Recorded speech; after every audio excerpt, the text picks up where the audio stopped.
Hello, I'm Tom from the Bartitsu Lab, and in this particular video we're going to be looking at some Defendu, that is World War II inspired combinations. And one of the most important things about self-defense, self-protection and combative systems in World War II is that they are contextualized. Things are done, you learn techniques, you learn sequences, you learn approaches and attributes, but in reality it's how you chain those together which is very, very important, in chaining those together in scenarios that you may well come across. So I'm going to look at some makeshift scenarios whereby we can deploy a chain of Defendu style techniques. So one of the first plausible scenarios, as you know, Defendu taught to operatives, agents as well as commandos and home guard in World War II. So let's imagine scenario 1, document check. Here's my handy documents. For you to check my documents, we need to be relatively close. For you to judge the efficacy of my documents, we need to be relatively close. So from a document check standpoint, I'm here having my documents checked. Enforcer Bob over here has sussed that the documents are a little bit shady. So what can I do? I've already got, likely in my strong hand, my set of documents. If I'm to do anything with this hand, and it's very recommended that your first movement comes off your strong hand, should I let go of the documents? Well, no, because in letting go of these documents I lose myself seconds, I lose myself inches of time, millimeters of time, within which I could have been a lot more successful. So assuming that I know I'm rumbled here, and I've got my documents, and we're close enough, because I have to be close to show him the documents, and make it a point to get as close as possible to show him the documents. As soon as he susses that they're not quite kosher, what we can then move into is driving these as a chin jab. You'll have seen a chin jab often comes with a penetration step, an attachment around the back, and slamming the palm under the chin, fingers incidentally in the eyes, but most of it is about the knockout power of this particular drive, all of your body going into it. It's the exact same if you've got documents in your hand. So from here, he's checked the documents, he's realised they're not quite kosher, smash, goes straight in there. These are not going to hinder my particular strike at all. Bang! From here, I'm still doing every single step of the chin jab. I'm dropping my weight a little, I'm gaining a degree of attachment, and I'm smashing these up. Okay, so it's the least telegraphed way for me to use my hand in a weaponised way. He started to realise the documents aren't quite kosher. There's no point in me doing any other reaction. It's already going to be a bit edgy. You feed them to him solidly with that chin jab. Okay, once you've got that, you'll notice that my left hand has gone in a bit of an underhook here. And the reason I've done that is, if he's worth his salt, he'll be armed. So as I've done this, I've got my underhook under his right arm, his weapon arm. So slash, and then make sure I have decent control of that weapon arm, driving in the knee into his cream crackers, straight from here. Now, if I want to exit the scene, in this instance I do. In other situations you may wish to finish him, take his weapon, whatever. But in this instance I want us to get out of fast. I've landed the knee to the groin. I'm going to disengage, but as I disengage, I'm going to throw a matchbox hook. So I'm going to be throwing a hook with either this part of my fist or my forearm. I prefer my forearm. So from a paper display, he's starting to realise that I'm not quite kosher. I'm going to feed it to him, and I'm going to get that underhook. I'm going to maintain that underhook, driving the knee. And as I step off, bam! I'm going to smash him in the side of the jaw, or the side of the neck with that matchbox hook as I travail off that way. So at speed, he realises, and then gone. Nice and simple, chaining your Defendu chin jab, weapon awareness, knee to the groin. In this instance, my goal is to go. As I go, I give him that parting gift, that forearm bone, bam, as I'm on my way. Okay, let's imagine, instead of the document check, he's actually clocked I look suspicious at distance. So again, I'll just move it so you can see in the camera. He's clocked at a distance I don't quite fit in. My face doesn't fit. My profile matches something else. So what can I do? Well, let's have a bit of a look. So in this instance, I'm relatively far away. And at this distance, if I make an overt lunge towards him, his hand, bang, bang, I'm dead. So I need to throw some junk in his machine to make sure that he doesn't overtly draw. So I've noticed him noticing me. If I go at him and I use my upper body as weapons, he will likely withdraw. He'll go back, he'll retain, boom, boom, boom. He's not going to hold it out in some stupid way. He's going to shoot me full of holes. So what do I do about it? In this instance, the moment I know that he's onto me, I'm going to spike kick. So I'm going to do a toe orientated front snap kick right into his bollocks. So from here, boom, straight into here. And it allows me to gain ground. So I distract up high. Oh, what's the problem? What do you need? Sorry, I can't hear you. Bam! As soon as that kick lands, I drop with it, allowing me to gain ground on this.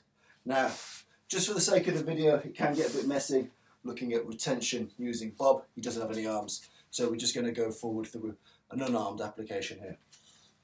So he's clocked us, we've distracted him, we've done some verbal kazushi, boom! We've spike kicked him right in the bollocks. Boom!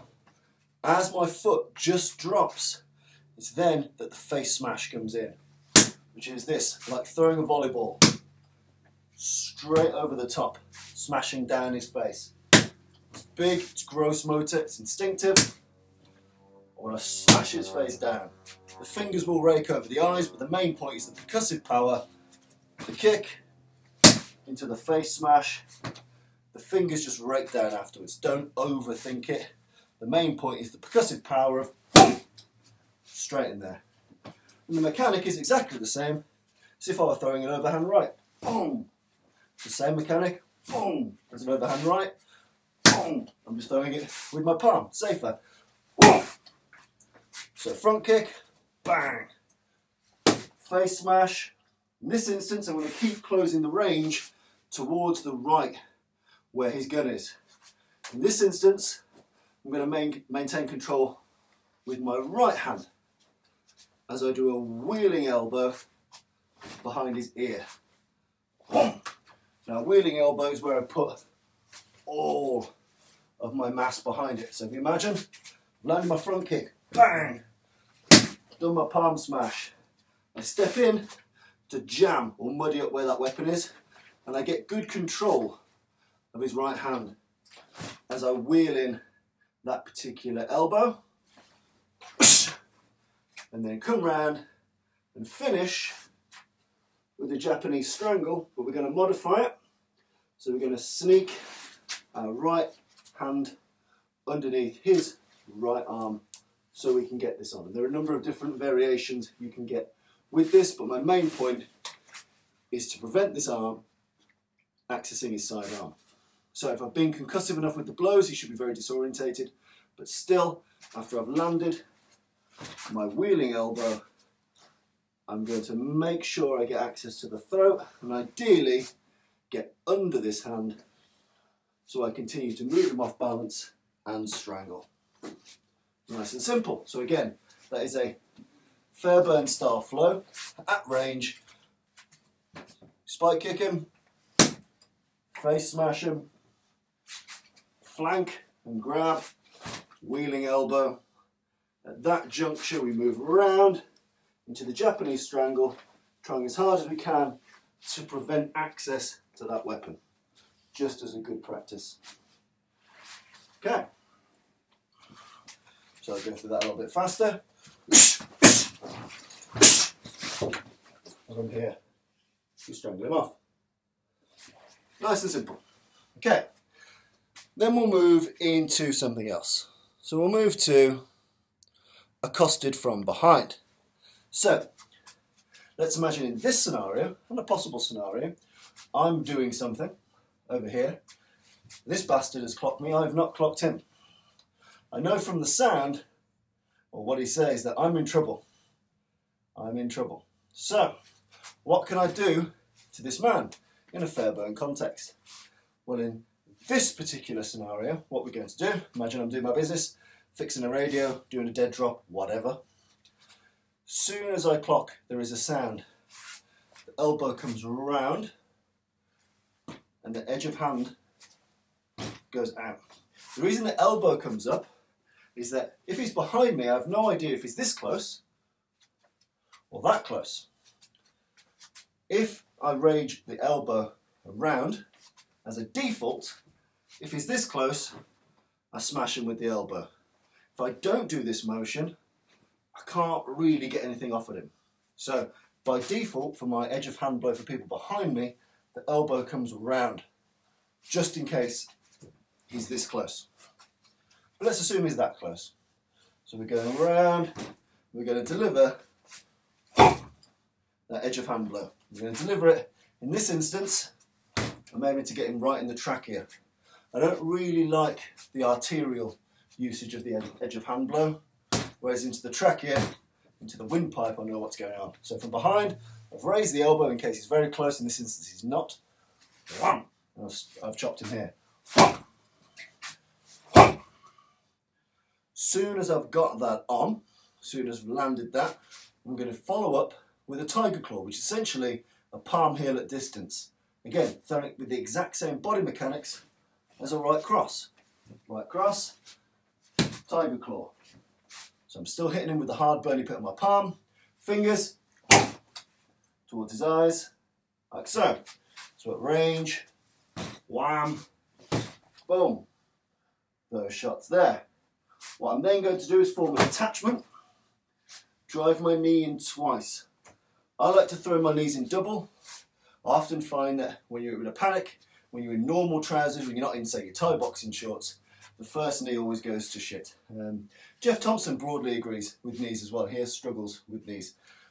I think knees best thrown in pairs. Same with, for me, preemptive strike. Pairs work very well because you often fuck up the first one. So in this scenario, around, edge of hand blow, I've then smashed in this tiger claw. Everything moves like a right cross. From here, I've got an attachment, 2 knees to the groin. Okay? Once I've got that, what I'm then going to do is I'm essentially just going to drive him off. And in this instance, I've got a wall behind Bob here. So I've gone knee, knee. I'm going to get 2 hands on his melon, smash his head into that wall. I'm just going to bounce it off. My aim is to skedaddle. So I'm not looking to wall fight here, I'm not looking to cage fight. Boom, boom, elbows in tight, 2 hands on the dome, given his proximity to the wall, bounce his head off the wall and run. So again, edge of hand blow, raised elbow in case he's very close. All the biomechanics of a cross in the tiger claw. Slam that attachment on. I like a slap grab. You slap and then you grab. Knee, knee. 2 hands on the melon, elbows in. Bam! Bounces out off the wall. Get gone. Okay. Next scenario, we've got an arrest. So he's clocked me. He knows what's going on. It's a fair cop. I'm about to get cuffed. The opportunity it offers me here is that if he's solo and he's cuffing me, he has to at least have 1 free hand to cuff me, at least. Often it will take 2. So again, if you're playing this type of game, if you're looking at Defendu, often people are feigning innocence. They're feigning, you know, that they're vulnerable, that they're sick, that they're old, that they're confused, that they don't know what they're doing. So that might build his confidence to go 2-handed on the cuff. So we present our hands like so. And in this instance, what we're going to do is as he starts to focus on manipulating the items, we're going to do a double-handed chin jab. So both of our palms, make a little bird, align the palms, boom. And again, it's all about driving the mass behind it. It's not just my hands, my whole body goes into him. From here, my whole body, my elbows in tight, I drive them up, straight under his chin. So I feign the arrest, straight up here. Okay? What we're then going to do Just again, drive the double knee. And we're going to escape out now with a wheeling elbow. Boom. Okay? So from the arrest, and then we go. So break that down nice and slow, because I know my camera is shitty. From the arrest, smash. Ideally, if you can get the arrest to happen under his chin, if you can get him to operate close to his body, it means that this particular motion is more effective. So as opposed to out here, if I can get really close, if I offer myself to be close, when I drive that in, it's much more successful. Like a very good up close chin jab, works really well. So from feign the arrest, get as close as you can, offer, supplicate, double chin jab, double knees, wheeling elbow as you exit. The elbow for me is an aid memoir to get the fuck away. Bang! I'm not just going to throw straight elbow here. The wheeling elbow already has me moving in this direction. You see? And I can skedaddle from there. Let's look at a subterfuge. So an up close subterfuge. In this instance, we're going to feign deafness. We're going to feign that we can't hear. It might be a noisy cafe, a noisy pub, a noisy restaurant. Okay, so in this instance, we're going to use conversation to get as close as we can. He's going to speak, and I'm going to tap my ear in the universal sign of I can't quite hear you. And typically, when people can't hear you, you lean a bit closer and you speak a bit louder. So in this instance, he's trying to communicate with me. I can see this is a bad day for me. I tap and I lean forward. His instinctive response is to do the same. People want to be heard. Okay, and what we're going to do from here, we're going to launch out an eye jab. So just the fingers straight into the eyes. No great science about it, just smash them straight in. Smash them straight in. As if you're playing a piano. So from here, pop, get the eye jab in there. Pop. It's a bit like a face smash, but we're not going percussive here. Because we're very close, we're just going to launch, we're just going to play piano on his face. We're going to put some mass behind it, but we're here, boom. Then we're going to drive in with a vertical fist punch into the solar plexus. So from here, that motion, here, and they should happen pretty much concurrently. Do you see? So punch to the solar plexus, fingers to the eyes, boom. And then I'm going to pull on one shoulder and push on another, which gets me around here, allowing me to finish up on a strangle. And I can go palm to palm in this particular way, or I can go full, what Fairbairn calls the Japanese strangle, in that particular way. Driving my head into the back of his, pulling him off balance, because that's very, very important, squeezing the arteries and making sure he goes out. The pull and the push just allows me to get to the back. Pull, push. It allows me to get round to the side of the back. Then I need to pull him off balance. Pull him off balance, sink this in, and finish the job. Okay, now let's imagine in this scenario, I'm unarmed. In this scenario, I'm unarmed, and I want his arms, I want his weapons. If I had the forethought to plan, I'd have a weapon. I'd have a Cosh like this. I'd walk up behind him, take him out, take his gun. In this instance, it's a bit more opportunistic. So, what can I do? Well, in this instance, we're going to go behind him. So I'm going to turn him just so you can see. So I'm going to sneak up behind him. We're going to do a punch into the kidneys, keeping the arm relatively close to the body. If I want to punch with just arm weight, I'm colliding with him right into the kidney. At the same time, the inner part of my forearm is going to smash into his trachea. So we get behind him, we hit as we smash. Okay? Sneak it behind him. If he sees my arm here, he will turn into me, or he'll be alarmed.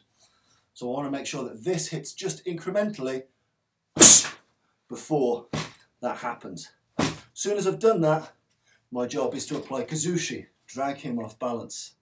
Now, this is an important bit. Once I've landed that, bang! If he's got a sidearm, which this guy does, bang! And I've dragged him back. What I may wish to do is use my hand in this Y function, push it at the elbow, and then secure it with this hand. So you see I've cleared his right hand across his body.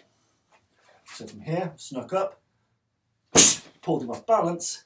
Immediately I'm going to shunt at the elbow here, boom, and secure it. Grabbing the fabric or under his elbow, doesn't really matter. In this instance, I'm going to take the weapon. Now, there's a couple of options here. Now, if I'm familiar with this type of firearm, I could assume that there's nothing in the chamber, so I may wish to rack it on his person, so I can use his body to rack it. Ideally, I want to keep the gun down low. I don't want to blow my own arm off. I don't want to get fragments of skull on me, so I'm going to keep this just nice in his spine, in his kidney, making sure I'm able to use it. But in reality, if I've gone through all the effort of sneaking around, I'd probably want to do something loud as go boom with this. So assuming I've hit, I've got the strangle, I've pulled off balance, and I've removed this weapon arm and removed the weapon, I can then decide to A, control and manipulate with this weapon, but make sure that I've racked it or I'm familiar enough with the firearm, which I may not be. I may wish to use this as a cold weapon, so maybe use part of the gun to cause concussive damage. The problem is that if he's alert and aware now, because he's just been grabbed, so knocking him out cold with something like this can prove a little bit harder. It's harder to knock someone out when they know they're in a fight. So I can club him with this, and there are a number of ways to use it as a cold weapon. But in reality, one of the more simple things I might decide to do is just apply the strangle with the firearm in safe. So once I've got this here, I may wish to finish the strangle up high, keeping the firearm out of his grip, really taking him down. It's going to be very hard for him to reach behind his head and grab or use the firearm, because I'll tuck it behind his head. So if I've got it here, if I'm not familiar with it, if I don't know if it's loaded, I don't know how it operates, and I can't use it as a cold weapon, what I can do, I could toss it, but that might give it to someone else, or might damage or break it, and the whole point of this exercise is for me to acquire it. So I may wish to further off balance, strangle, and then I can take it home and see how it works. So again, it's just about Defendu level thinking. You know, the objective, the task, is to acquire the sidearm. If I fire it, I bring lots of people my way, and they take it off me and I die. If I club him with it, I might not knock him out, might take several blows to do. It's noisy, it's messy, it's bloody. Or I can decide, if I wish, to do it a bit more quietly, keeping the firearm safe, then I can take it and use it properly. I've achieved my objective. Okay. And then finally, from the front. So I've decided I want this firearm from the front. He's going to draw his firearm. So he's going to draw his particular firearm. So first thing I'm going to do is I'm going to pin his hand to that gun. I've noticed his reach for the gun. I'm going to pin his hand to that gun. I'm going to hold it in place. At the same time, I'm going to be doing my chin jab. Straight up here, straight into his face. So I've pinned and I've chin jabbed at the same time. From here, bam, smash that in. I need to cause damage up top to take his focus and attention from down low. His immediate thought is take a weapon from his rig. I want him to be thinking a little bit higher so I can get my hands on that. So I've managed to land this. I've managed to throw some junk in the machine and get this. From here. What I'm now going to do is get an underhook here on the weapon. You see? So I can get an underhook on his arm. So I end up a bit like a Russian arm tie here. And because I've got two hands on one now, and I've kept my head behind his back, I can pull on the back of his tricep to clear, allowing me to access the weapon. So I've got the back of his tricep, I've got a solid underhook. Now I can again decide whether to rack this on him, or do I decide to use it as a cold weapon? Do I throw it? Do I pocket it and then move to a strangle? All of these options are available to you. But again, it's just an example of Defendu thinking that my objective, acquire the weapon. How I achieve that is, as he's drawing it in this instance, I pin and smash. Pin and smash. I immediately move closer into this 2-on-1, wrench that arm across so I can get the weapon, and then I've got the options as to whether to use it as intended, use it as a cold weapon, throw it away, or continue the unarmed assault with trips, throws, strangles, strikes, whatever I wish to do. So those are some of the ways in which you can blend lots of different Defendu / World War II combative systems together into a flow and align them to a scenario which people at that time might have faced. As soon as you start to think in the scenario format, things flow together nicely. What feels in the manuals and the guides like a distinct series of singular techniques start to flow depending on range, boom, boom, boom, situation, intent, goal. It's a goal-based system. It's designed to help you achieve your goals in the shortest possible time. Hope you found that vaguely useful. I'll have to go walk in the forest, something to play with in the final days of the apocalypse.